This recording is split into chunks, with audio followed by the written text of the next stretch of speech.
Welcome back rockers. हम आपके लिए लेकर आए हैं एक और नई इंटरेस्टिंग सीरीज। तो इसके पार्ट फर्स्ट की शुरुआत 2070 में होती है। दुनिया के बहुत बड़े बड़े वैज्ञानिक चिंतित हैं क्योंकि पूरी दुनिया पानी की वजह से सूखे के खतरे में आ गई है और ऐसी परेशानी का उपाय करने के लिए पहले कुछ लोगों को चांद पर बैली रिसर्च स्टेशन में जांच करने के लिए भेज दिया गया है। उनका पहला प्रयोग एक टंकी में पड़ी मछली पर किया जाता है। वो उस मछली पर पानी की तरह दिखने वाली एक रहस्यमय चीज डालते हैं। शुरू में तो इसकी वजह से मछली का दम घुटता है, लेकिन फिर उस पानी जैसे चीज के कण बढ़ने लगते हैं जिससे और पानी बढ़ता है और आखिर में पानी पूरी टैंक में भर जाता है। बात को सीधे बताएं तो उस रहस्यमय पानी की वजह से मछली अपने रहने लायक वातावरण बना लेती है। वैसे तो पहला प्रयोग बिल्कुल सही रहता है, लेकिन किसी रहस्यमय वजह से उस जगह को बंद कर दिया जाता है। अब 5 साल बाद 2075 में दिखाते हैं, जैसा अनुमान लगाया गया था वैसा ही होता है। पूरी दुनिया में पानी की बहुत ही ज्यादा कमी हुई है और इसकी वजह से इतिहास में अब तक छोटे बच्चों की सबसे ज्यादा मौतें हुई है क्योंकि गंदे पानी की वजह से बहुत सारी बीमारी आ गई थी। और फिर साउथ कोरिया में सरकारी और प्राइवेट कंपनी पानी की कमी की वजह से कम पानी को प्रयोग कर खेती कर रहे हैं और सरकार ने लोगों को अलग अलग हिस्सों में बांट दिया है और कौन सा समूह इंसानों के जिंदा रहने के लिए कितना जरूरी है उसके हिसाब से उनको पानी दिया जाता है। अब जैसा कि होना ही था, ये तरीका सभी को पसंद नहीं आता क्योंकि इसकी वजह से कई लोगों को तो अच्छा पानी मिल रहा था और कईयों को साफ पानी पीने की बहुत ही दिक्कत हो रही थी। फिर हमें कोरियन स्पेस एजेंसी सा के बारे में बताया जाता है। सा को डायरेक्टर चोई चलाती है और वो कुछ लोगों को वैली लूनार रिसर्च स्टेशन में भेजने की योजना बना रही है। ये चांद पर बनी वही जगह है जहां पर मछली का प्रयोग किया गया था। वहां पर सरकार के बहुत से राज छुपे हुए हैं और उनमें से कोई ऐसा राज भी हो सकता है जो पृथ्वी पर हो रही पानी की कमी को हल कर सके। अब चांद पर जाने के लिए 9 लोग चुने गए हैं, जिनका कैप्टन हैन है जो कि एजेंसी के लिए एक फौजी भी है। अब मिशन काफी खतरे से भरा हुआ है क्योंकि पिछली खोज के दौरान वैली स्टेशन पर 117 लोगों की जान गई थी और उनको बताया जाता है कि सभी मौतें किसी रेडिएशन के लीक होने से हुई थी। लेकिन डॉक्टर सॉन्ग इस बात पर विश्वास नहीं करती। डॉक्टर सॉन्ग को इसलिए रखा गया है क्योंकि अर्थ से बाहर जिंदा रहने वाली चीजों को पता लगाने के लिए वो बहुत ही एक्सपर्ट है। शुरू में तो डॉक्टर सॉन्ग ने इस मिशन पर जाने के लिए मना कर दिया था, लेकिन 5 साल पहले हुई दुर्घटना में उसकी बहन की मौत हो गई थी और उसके सच का पता लगाने के लिए वो मिशन पर जाने के लिए तैयार हो जाती है। अब इसके लिए डॉक्टर सॉन्ग को पूरी जिंदगी के लिए गोल्ड मेंबरशिप कार्ड दिया जाता है, जिससे वो जितना चाहे उतना साफ और सुरक्षित पानी पी सकती है। फिर डायरेक्टर चोई मिशन के बारे में सभी लोगों को बता रही होती है। उनका मिशन चांद से कम एक उस चमत्कारी पानी का कैप्सूल लाने का है। हालांकि उन कैप्सूल्स में क्या है इस सब की जानकारी किसी को नहीं पता, बस उनको यही पता है कि उस कैप्सूल को ठंडे तापमान में रखना बेहद जरूरी है। लेकिन डॉक्टर सॉन्ग को कहीं ना कहीं लग रहा है कि साथ जानबूझकर उस कैप्सूल के बारे में जानकारी छुपा रही है, लेकिन फिर भी वो मिशन पर जाने के लिए तैयार हो जाती है। लेकिन जिस दिन उनकी उड़ान होती है उस दिन पायलट को बदल दिया जाता है और पुराने पायलट की जगह नए पायलट जिसू को रख लिया जाता है और किसी को भी आखिरी समय में यह बदलाव बिल्कुल पसंद नहीं आता। लेकिन फिर कैप्टन हैन सभी को शांत करता है और कहता है कि इट इज ओके। अब अंतरिक्ष यान अपनी उड़ान भरता है और बाद में अच्छी तरह से चांद के पास पहुंच जाता है। हालांकि यान को नीचे उतरते समय उसमें कुछ खराबी हो जाती है और इस वजह से वो वैली से 7.6 किलोमीटर दूर गिरते हैं। फिर कुछ देर बाद अंतरिक्ष यान एक पहाड़ी से गिर जाता है, इसलिए सभी को वैली स्टेशन तक पैदल चलकर जाना पड़ता है। वैली में पहले काम करने वाला एक आदमी जिसका नाम हवेंग है, उसको काफी गंभीर चोट लगी होती है। अभी उन्होंने आधा रास्ता ही पार किया था, लेकिन हवेंग रुक जाता है और आगे का रास्ता पार नहीं कर पाता। जैसे कि वो पहले भी वैली में काम कर चुका है, इसलिए कुछ बातें ऐसी है जो वो जानता है, लेकिन बाकी सभी लोग उन बातों के बारे में नहीं जानते। अब वो बाकी अपने साथियों को इस बारे में बताने की कोशिश करता है, लेकिन बिन बताई मर जाता है और इसकी वजह से बाकी सभी के हौसले में भी कमी आती है। लेकिन फिर भी सभी कहते हैं कि हमें अपने मिशन पर डटे रहना चाहिए और फिर भी वो सभी स्टेशन की तरफ अपनी यात्रा को जारी रखते हैं। और इन सब के बीच उनकी ऑक्सीजन भी खत्म होने वाली है और जब वो वैली स्टेशन पहुंचते हैं तो वो जल्दी से अपने ऑक्सीजन की टैंक को भरते हैं और बच जाते हैं। अब सीरीज पुराने समय में जाती है जहां डॉक्टर सॉन्ग अपनी बहन की मौत का सच ढूंढने की कोशिश कर रही है। वो पता लगाना चाहती है कि चांद पर उसकी बहन क्या काम कर रही थी और इसके लिए वो अपनी बहन की फाइल्स को खोलने की कोशिश करती है, लेकिन वो किसी तरह पासवर्ड से प्रोटेक्ट रहती है। अब किसी तरह वो उन फाइल्स को खोल लेती है और फिर उसकी स्क्रीन पर एक मैसेज आता है कि लूना को ढूंढो। अब वापस वर्तमान में दिखाते हैं तो सभी को एक पुरानी लाश मिलती है जो कि पानी में डूबे हुए इंसान की लाश की तरह दिख रही है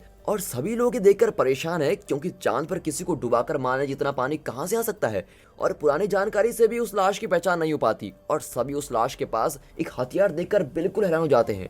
इसके अलावा स्टेशन की सभी चीजें ठीक से चल रही होती हैं और वहां पर 5 साल पहले सभी को जान से मार देने वाली खतरनाक रेडिएशंस भी नहीं है और ये देखकर डॉक्टर सॉन्ग का विश्वास और भी पक्का हो जाता है कि सा उनसे कुछ जरूर छुपा रहा है और इसलिए वो लाश की जांच करने का सुझाव देती है। लेकिन कैप्टन सभी को अपने काम को जारी रखने के लिए कहता है और कमांड सेंटर को ढूंढने के लिए बोलता है। आखिरकार उनको कमांड सेंटर मिल जाता है और पुराने वैली स्टेशन को वापस चालू कर दिया जाता है। लेकिन किसी वजह से वो पृथ्वी पर मिशन कंट्रोल से बात नहीं कर पाते क्योंकि उनको संपर्क करने में दिक्कत आ रही होती है। अब जैसा उनको बताया गया था कि वहाँ पर रेडिएशन बहुत ज्यादा है, लेकिन उसके उल्टा वहाँ पर कंट्रोल रूम में ज्यादा रेडिएशन नहीं है। अब डॉक्टर सोंग बिना डरे अपना सूट उतार लेती है और ऐसा दिखाती है कि वहाँ पर कोई दिक्कत ही नहीं है, और फिर सभी उसके सूट की तरह अपना सूट भी उतार लेते हैं। वो दोबारा पूरे वैली स्टेशन की जांच करने के लिए बोलती है, लेकिन हैन उसको बोलता है कि वहाँ किसी चीज से 5 साल पहले लोगों की मौत हुई है और इसका पता लगाना उनका काम नहीं है। और साथ ही बोलता है कि वो यहाँ फालतू काम करने नहीं आए हैं, उन्हें बस उन कैप्सूल्स को लेना है। वैली स्टेशन पर ऐसी 3 जगह हैं जहाँ वो पानी के कैप्सूल्स हो सकते हैं, इसलिए टीम के सभी लोग कुछ समूह बना लेते हैं और उसको ढूंढने निकल पड़ते हैं। पहले स्टोरेज की तरफ डॉक्टर होंग, एक फौजी E2 और कैप्टन हैन जाते हैं। दूसरे स्टोरेज में तेसुक, सुन और सुचैन और इवन को भेजा गया है। इसके साथ ही डॉक्टर सोंग और जिसू को तीसरे स्टोरेज में भेजा गया है। अब डॉक्टर सोंग सभी को बताती है कि जैसे ही वो कैप्सूल ढूंढ लेंगे उनको स्टेशन के एक हिस्से की जांच करनी पड़ेगी और देखना पड़ेगा कि वो हिस्सा कम तापमान पर है या नहीं। फिर दिखाते हैं कि तीसरे स्टोरेज की तरफ जाते हुए जिसू बताता है कि कैप्टन हैन किसी खास वजह से वापस इस काम को करने लगा है और ये सब वो अपनी बीमार बेटी के लिए सबसे अच्छा वाला पानी पाने के लिए कर रहा है, क्योंकि सूखा पड़ने के बाद से हर 10 में से एक बच्चा मर रहा है और ऐसे ही हैन की बेटी भी बीमार है। अब इस सब के दौरान पहली टीम एक गेट के पास पहुंचती है जो कि फंसा हुआ है, और जब उसको जबरदस्ती खोलने लगते हैं तो उस पर बहुत सारी लाशें दिखाई देती है, जिससे वो सभी डर जाते हैं। अब एक सीन में दिखाया जा रहा है कि पहले सभी उस दुर्घटना की वजह से वहां से निकलने की कोशिश कर रहे हैं, लेकिन इमरजेंसी की वजह से उस जगह को पूरी तरह से बंद कर दिया जाता है।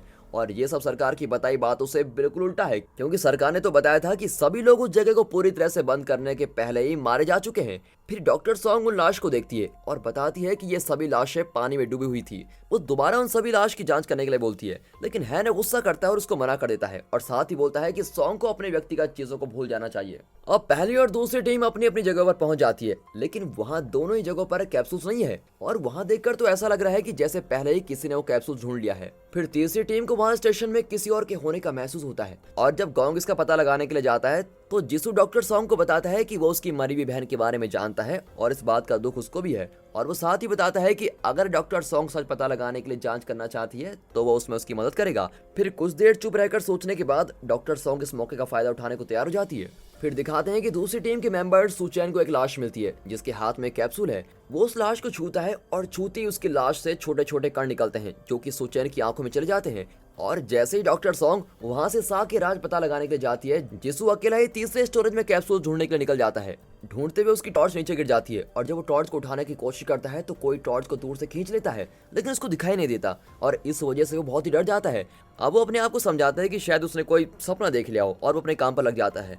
फिर दूसरी टीम को कोई कैप्सूल नहीं मिलता, इसलिए वो सभी वापस कंट्रोल रूम में आ जाते हैं।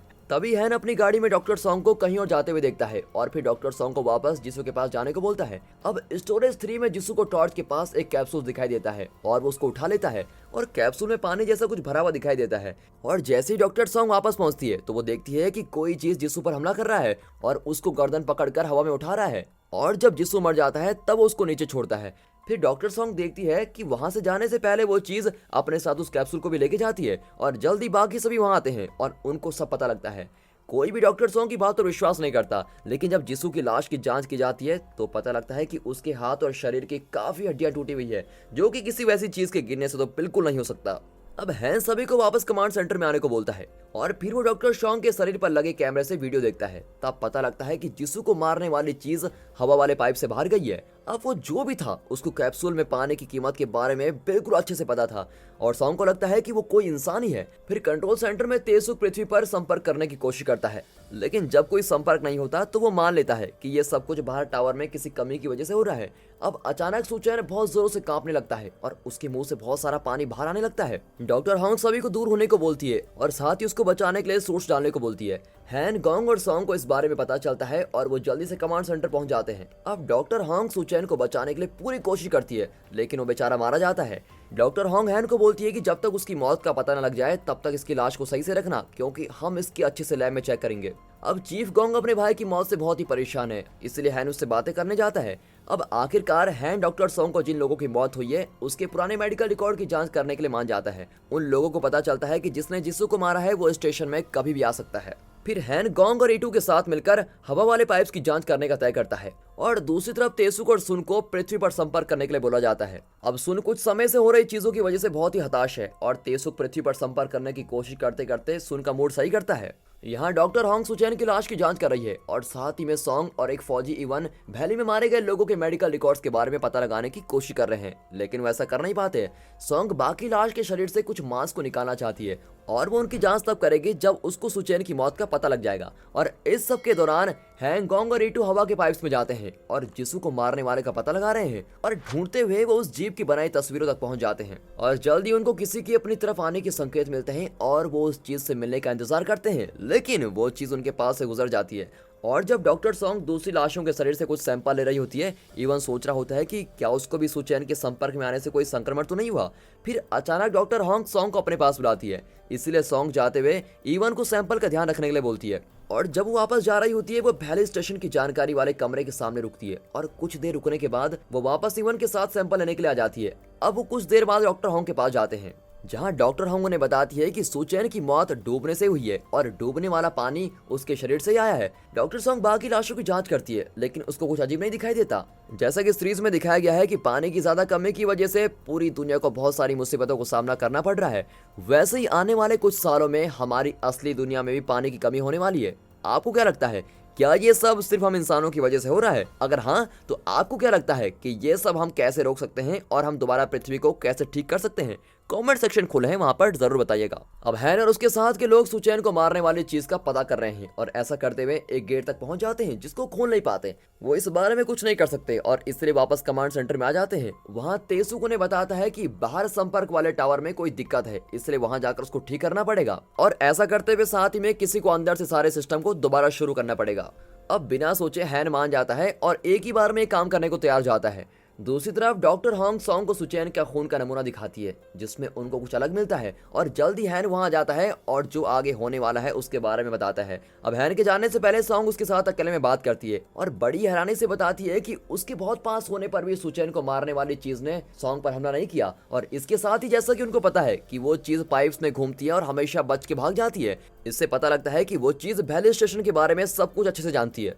सॉन्ग को विश्वास है कि ये कोई 5 साल पहले बचा हुआ इंसान ही है। अब हैन को इस बात पर विश्वास करना बहुत ही मुश्किल हो जाता है, इसलिए सॉन्ग बोलती है कि अगर सरकार रेडिएशन को लेकर गलती कर सकती है तो हो सकता है कि वो बचे हुए लोगों के बारे में भी गलत हो सकते हैं।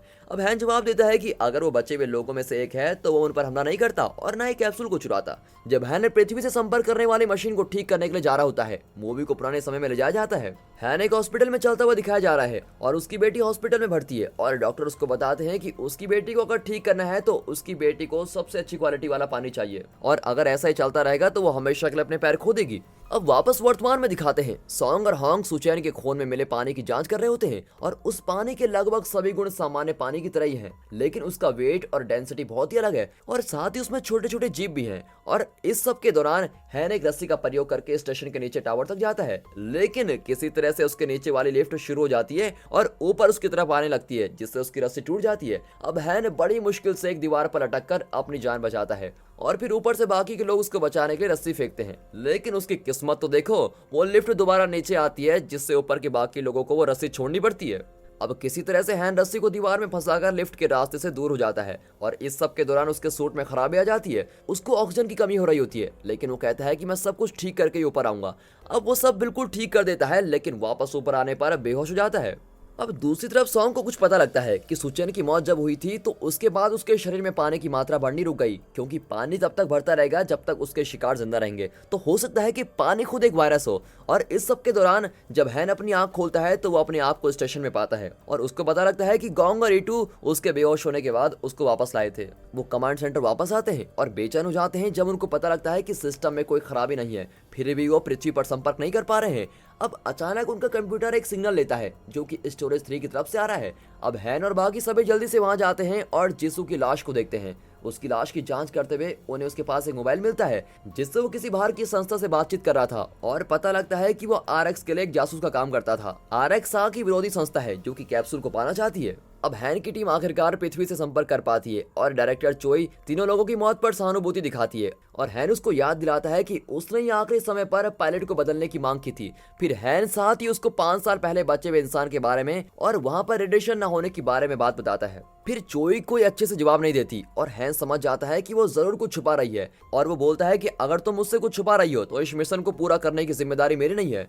जोई उसको समझाती है कि किसी से कुछ भी छुपाने की जरूरत नहीं है और बताती है कि जैसे ही तुम लोग कैप्सूल इकट्ठा कर लोगे हम यहाँ से तुम्हारे लिए यान भेज देंगे। और जब हैन और बाकी सभी घुसपैठिए का पता लगाने की तैयारी कर रहे होते हैं तभी सॉन्ग और उसके साथ ही वापस कमांड सेंटर में आ जाते हैं। अब सॉन्ग हैन से पूछती है कि क्या उसको पता है जिन कैप्सूल्स को उन्हें ढूंढने के लिए भेजा गया है उसमें पानी है, और हैन की चुप्पी इसका जवाब दे देती है। फिर पुराना एक सीन दिखाया जाता है जहां हैन को पानी के बारे में सब कुछ अच्छे से बताया जाता है और साथ ही ये भी बताया गया था कि वो पानी सॉन्ग की बहन ने ही चांद पर ढूंढा था। आखिरकार हैन अपनी चुप्पी खत्म करते हुए सभी को बताता है कि 5 साल पहले सभी की मौत उस पानी की वजह से हुई थी। चांद वाला पानी हमेशा बढ़ता रहता है जिससे वो बहुत सारा पानी बना सकते हैं और अगर किसी तरह से पानी के बढ़ने को काबू कर सकेंगे तो इसकी मदद से वो सभी इंसानों को बचा सकते हैं। चांद वाला पानी जब किसी जिंदा शरीर से मिलता है तब वो अपना काम करना शुरू करता है। अब सॉन्ग गुस्सा हो जाती है कि चांद वाले पानी की वजह से सभी मारे गए थे, लेकिन सरकार ने तो इस पानी के बारे में किसी को कुछ भी नहीं बताया। अब सॉन्ग से बातें छुपाने की वजह से और उसको ठीक करने के लिए हैन उसको बोलता है कि तुम्हें जो भी जांच करनी है तुम कर सकती हो। अब वहाँ जानकारी वाले कमरे में उनका ध्यान जमीन पर एक हरे पत्ते पर जाता है और जब वो वहाँ उसको खोल कर देखते हैं तो वहाँ नीचे बहुत सारे हरे पत्ते होते हैं और ये देखकर वो बिल्कुल ही हैरान हो जाते हैं कि यह है क्या चीज। और इसके साथ ही ये एपिसोड यहाँ पर खत्म होता है। दोस्तों आगे क्या होगा ये जानने के लिए सेकंड पार्ट हमारे channel mister Hindi rocker series में देखिए, लिंक आपको डिस्क्रिप्शन में मिल जाएगा और एंजॉय कीजिए। And finally thanks for watching.